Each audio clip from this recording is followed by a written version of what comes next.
जैसे कि आप लोग जानते हैं हम लोग भाग 1 और भाग 2 देख चुके थे, ठीक है। लेकिन मेन टॉपिक देखने वाले हैं भाग 3, जो हम लोग को बोलने का, चलने का, हर एक चीज ये अधिकार देता है, मतलब फंडामेंटल राइट। किस आर्टिकल में बोला गया है? तो ये जो है भाग 3 के अंतर्गत आर्टिकल 12 से 35 तक आते हैं, जो सबसे महत्वपूर्ण चैप्टर है। समझते हैं बात को ध्यान से। देखिए, भाग 3 में मूल अधिकार की बातें कही गई है, जिसे बोलते हैं फंडामेंटल राइट, ठीक है। फंडामेंटल राइट ये किस देश के संविधान से लाए हैं? ये संविधान से लाए हैं, यूएसए के संविधान से लाए हैं, ठीक है। ये एक नैसर्गिक अधिकार है, ठीक है। इसे फ्रेंच भाषा में क्या कहा जाता है? तो मैग्ना कार्टा। फ्रेंच भाषा में मूल अधिकार को, मतलब भाग 3 में जो मूल अधिकार की बातें कही गई है, इसे फ्रेंच भाषा में क्या कहा गया है? तो मैग्ना कार्टा, ठीक है। मूल अधिकार का रक्षक कौन होता है? तो मूल अधिकार का रक्षक सुप्रीम कोर्ट और हाई कोर्ट दोनों होता है। सुप्रीम कोर्ट और हाई कोर्ट दोनों होता है, ठीक है। अगर आपका मूल अधिकार हनन हो रहा है तो आर्टिकल 32 के तहत आप सुप्रीम कोर्ट जा सकते हैं, ठीक है। और आर्टिकल 226 के तहत हाई कोर्ट जा सकते हैं, ठीक है। इसको हम बाद में देखते हैं, इसे समझते हैं। मूल अधिकार पर प्रतिबंध पूरी तरह से कौन लगाएगा? तो वो लगाएगा संसद, वो लगाएगा संसद। लेकिन मूल अधिकार पर कुछ देर के लिए प्रतिबंध कौन लगाएगा? तो वो लगाएगा राष्ट्रपति। यहां तक कोई दिक्कत नहीं है। आगे अब समझते हैं भाग 3 में 12 से 35 जो आर्टिकल आते हैं, तो समझते हैं 12 में क्या बात बोली गई है। 12 में परिभाषा है, मूल अधिकार की परिभाषा किस आर्टिकल में बोला गया है? तो 12 में परिभाषा, मतलब जय श्री गणेश की परिभाषा, मतलब जय श्री गणेश करते हैं ना पूजा करते समय, तो परिभाषा की जो बातें कही गई है वो 12 आर्टिकल में बोला गया है, ठीक है। यहां तो कोई दिक्कत नहीं है। आगे समझते हैं आर्टिकल 13 में जो है अल्पीकरण की बात कही गई है। अल्पीकरण का मतलब यह हो गया कि आपका अगर मूल अधिकार किसी के गरिमा को ठेस पहुंचाता है, ठीक है, या फिर आपका मूल अधिकार किसी को नुकसान पहुंचा रहा है, तो आर्टिकल 13 के अंतर्गत जो है मूल अधिकार को कम करने का अधिकार दिया गया है। इसी को कहा जाता है अल्पीकरण। अल्पीकरण का अर्थ ही होता है कम कर देना, ठीक है। जैसे कैसे वॉल्यूम हम कम कर देते हैं, वॉइस ज्यादा रहता है तो वॉल्यूम कम कर देते हैं। तो अल्पीकरण का अर्थ यही हो गया कि मूल अधिकार के अंतर्गत जो भी आपका मूल अधिकार है, किसी के मूल अधिकार को अगर हनन कर रहा है या फिर नुकसान पहुंचा रहा है, तो अल्पीकरण मतलब 13 आर्टिकल के तहत उसे कम कर दिया जाएगा, ठीक है। आगे 14 में बोला गया है विधि के समक्ष समानता का अधिकार। विधि के समक्ष समानता का अधिकार का अर्थ यह हो गया कि कानून के नजर में कोई बड़ा व्यक्ति, कोई छोटा व्यक्ति नहीं होता है। विधि का मतलब हो गया कानून, कानून के समय सब बराबर है। ये किस आर्टिकल में बोला गया है? तो आर्टिकल में बोला गया है 14 आर्टिकल में। देखते उच्च न्यायालय, हाई कोर्ट में कोई व्यक्ति को पेश किया जाता है तो वो क्या आता है? वो सबके नजर में बराबर है। उच्च न्यायालय सबके नजर में बराबर है, ठीक है। आपको भी वही कटघरे में खड़ा कराएगा, कोई वीआईपी पर्सन भी जाएगा तो वही कटघरे में खड़ा करवाता है, इतना जो खटाल जैसा बना रहता है, ठीक है। मतलब कि मूल अधिकार, मतलब कि कहने का अर्थ है विधिक समक्ष समानता, कानून के समय जो समानता की बात कही गई है वो बोली गई है आर्टिकल 14 में, मतलब कानून की नजर में सब समान है। यहां तक कोई दिक्कत नहीं है। आप समझते हैं 15 में जो है जाति, धर्म, लिंग, जन्म स्थान पे आप भेदभाव नहीं कर सकते हैं। जाति, धर्म, लिंग के स्थान पर आप जो है भेदभाव नहीं कर सकते हैं। जाति, धर्म जैसे होता है ना SC ST OBC UR, ये सब होता है ना, तो क्या हो गया? जाति धर्म के आधार पे आप भेदभाव नहीं कर सकते, ठीक है। तो जाति का मतलब समझ गया, ठीक है। धर्म के आधार पर भी आप भेदभाव नहीं कर सकते हैं। लिंग मतलब लड़का हो या लड़की हो, उसके आधार पर भी आप भेदभाव नहीं कर सकते हैं, ठीक है। भेदभाव की जो बात की गई है वो नहीं कर सकते हैं। जन्म स्थान के अंतर्गत भी आप जो है किसी से भेदभाव नहीं कर सकते हैं, ठीक है। यहां तो कोई दिक्कत नहीं है। 16 समझते हैं। 16 बोला गया है लोक नियोजन में समानता। लोक नियोजन में समानता या नौकरी में समानता की बात कही गई है। तो आपके मन में कभी कभी बात चलता होगा कि कुछ लोगों को आरक्षण के तौर पे किसी का रिजल्ट कम में हो जाता है, किसी का रिजल्ट ज्यादा में हो जाता है, तो वो सब बात इसलिए है, मतलब कि पॉजिटिव डिस्क्रिमिनेशन के आधार पे जो है ये बात बोली गई है। कहने का अर्थ ये हो गया पॉजिटिव डिस्क्रिमिनेशन, जैसे कि कोई विकलांग व्यक्ति आया और आप जो है राशन कार्ड में, राशन दुकान में लाइन में लगे हुए हैं, ठीक है, लेकिन कोई विकलांग व्यक्ति आया तो आपका क्या दायित्व बनता है? आपका दायित्व ये बनता है कि विकलांग व्यक्ति को हम उठा के आगे कर दें, नहीं बाबू पहले आप ले लीजिए सामान, ठीक है, हम बाद में भी लेंगे तो चलेगा। तो वही छोटा जाकर जो होता है मुख्य रूप से तो पढ़ने लिखने में कभी कभी ध्यान वहाँ नहीं देते हैं, या फिर ऐसा कोई होता है तो उसे पॉजिटिव डिस्क्रिमिनेशन के आधार पर उसे अप्रिशिएट, मतलब कि उसको आगे बढ़ाया जाता है, थोड़ा पुशअप होता है ना, उसके अकॉर्डिंग उसे आगे बढ़ाया जाता है। तो ये होता है नौक नियोजन या पॉजिटिव डिस्क्रिमिनेशन के आधार पर उसको समानता दिया जाता है। यहां तक कोई दिक्कत नहीं है, आगे समझते हैं। 17 आर्टिकल 17 में बोला गया है अस्पृश्यता का अंत। आर्टिकल क्या में? अस्पृश्यता का अंत या छुआछूत का अंत, जो भी है ये आर्टिकल 17 में ये बात बोली गई है। आर्टिकल 17 में ये बात बोली गई है, लेकिन आर्टिकल 17 में ये भी बोलता है अगर लोक कल्याण की अगर बात आए, जैसे कि कोरोना आया था, तो कोरोना में छुआछूत भी इसमें अगर आर्टिकल 17 लागू रहेगा कि नहीं? जैसे कि मुझे कोरोना हो गया है, आपके पास जा रहे हैं तो आप मुझे सपने नहीं दे रहे हैं, बातें नहीं करने दे रहे हैं, आप भाग जा रहे हैं, तो कहेंगे मेरा मूल अधिकार हनन कर रहे हैं। लेकिन ये कोरोना जब हुआ था तो महामारी कहीं कहीं फैला हुआ था, मुझे अगर कोरोना हुआ है तो आपके पास अगर जाएंगे, आप अगर भाग रहे हैं, तो कहने का अर्थ यह है कि कोरोना हुआ है या ऐसा आपके जाने से दूसरा व्यक्ति को भी वो चीज अगर हो जाए, कोरोना हो, जीवाणु फैल जाए, ऐसा कोई व्यक्ति हो, ऐसा कोई चीज हो जाए, तो आप जो है इसके आधार पे छुआछूत का भावना रख सकते हैं, मतलब कि आप हमसे दूर रहो, अभी आपको कोरोना हुआ है, आप हमसे दूर रहो, तो इसके अकॉर्डिंग आप जो है अस्पृश्यता मतलब कि छुआछूत मान सकते हैं कि नहीं बाबू आपके छूने से मुझे ये हो जाएगा, कोरोना हो जाएगा, आप थोड़ा दूर रहो, इसके अकॉर्डिंग आप कर सकते हैं, ठीक है। लेकिन ऐसे नॉर्मली आप नहीं कर सकते हैं।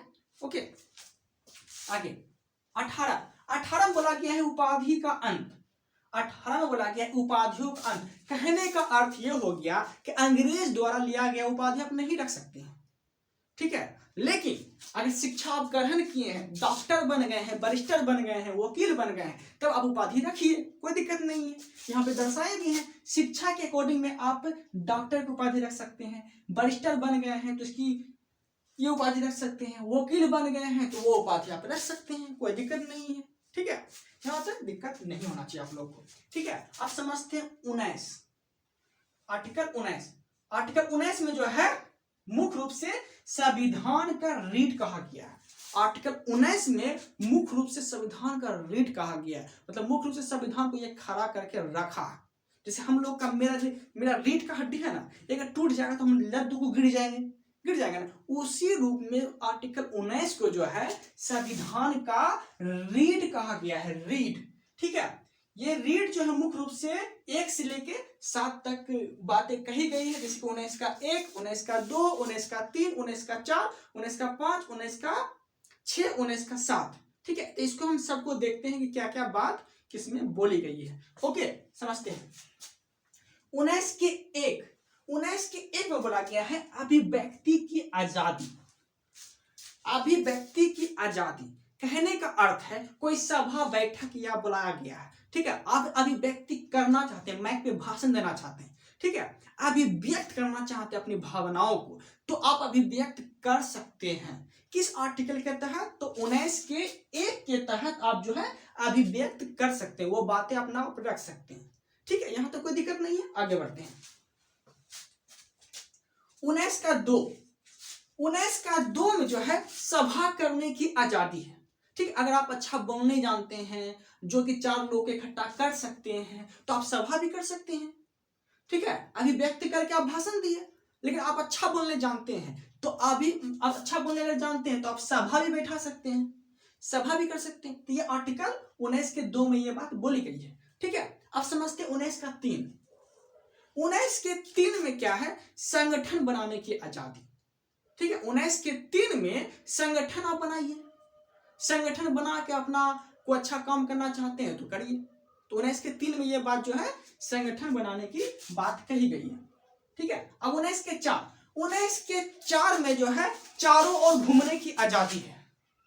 क्या है? चारों ओर घूमने की आजादी, मतलब चारों मतलब कहने का अर्थ हम ऐसे घूम गए वो अलग बात है, लेकिन चारों ओर आप घूम सकते हैं, बैठ सकते हैं, टहल सकते हैं, कोई दिक्कत नहीं है।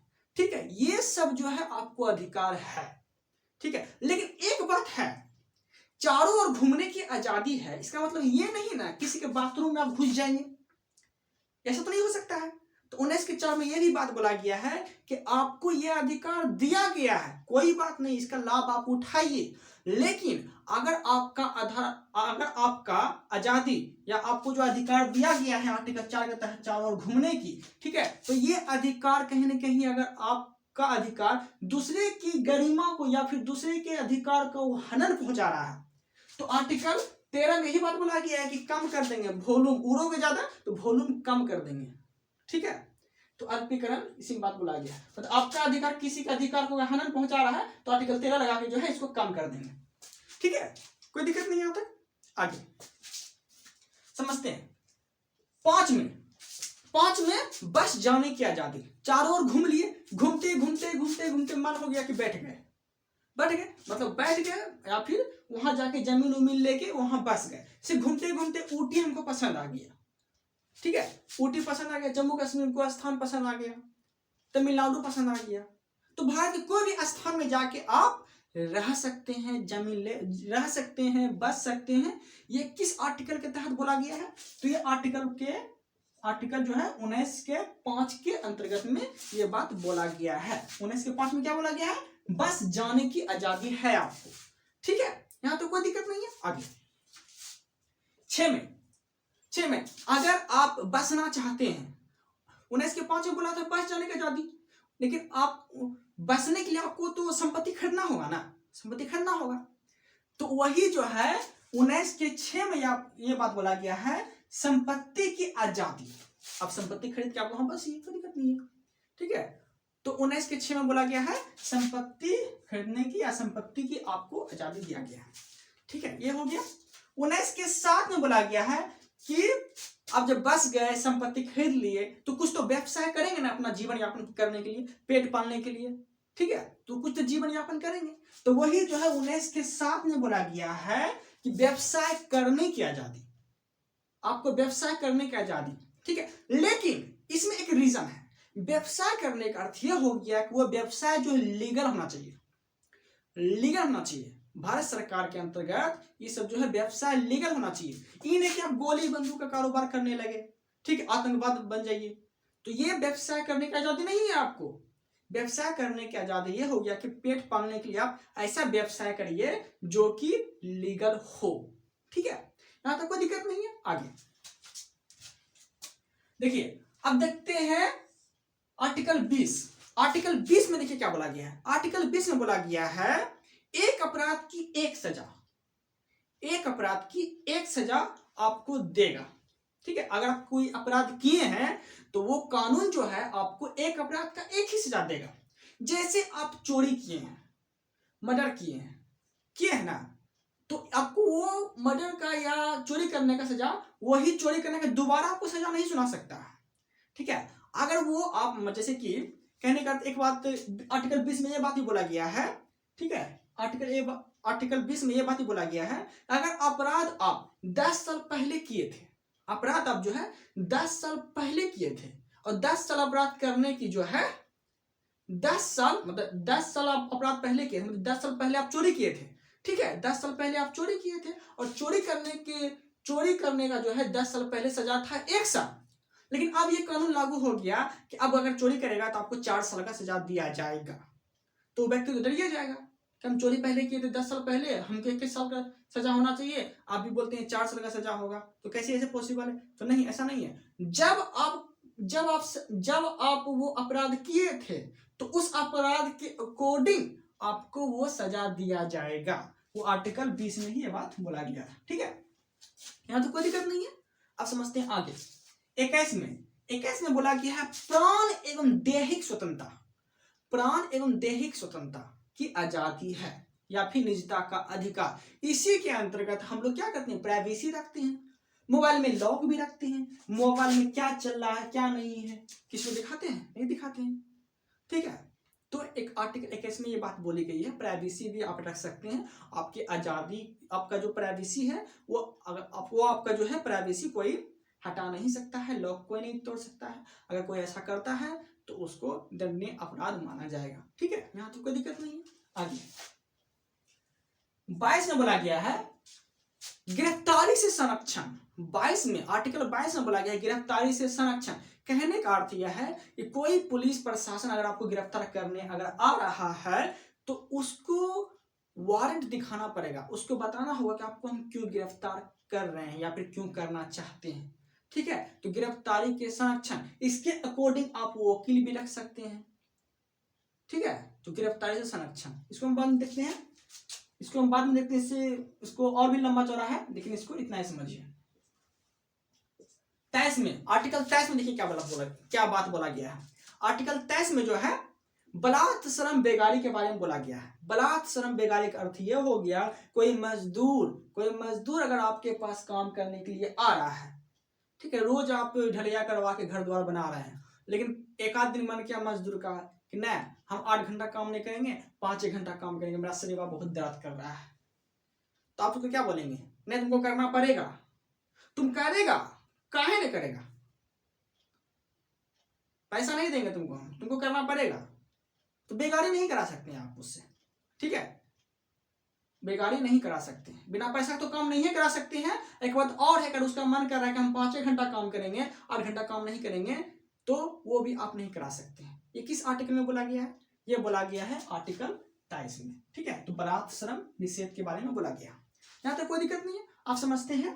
24, आर्टिकल 24 में बोला गया है 14 वर्ष के कम उम्र के बच्चों को 14 वर्ष के कम उम्र के बच्चों को आप खतरनाक काम में नहीं लगा सकते हैं।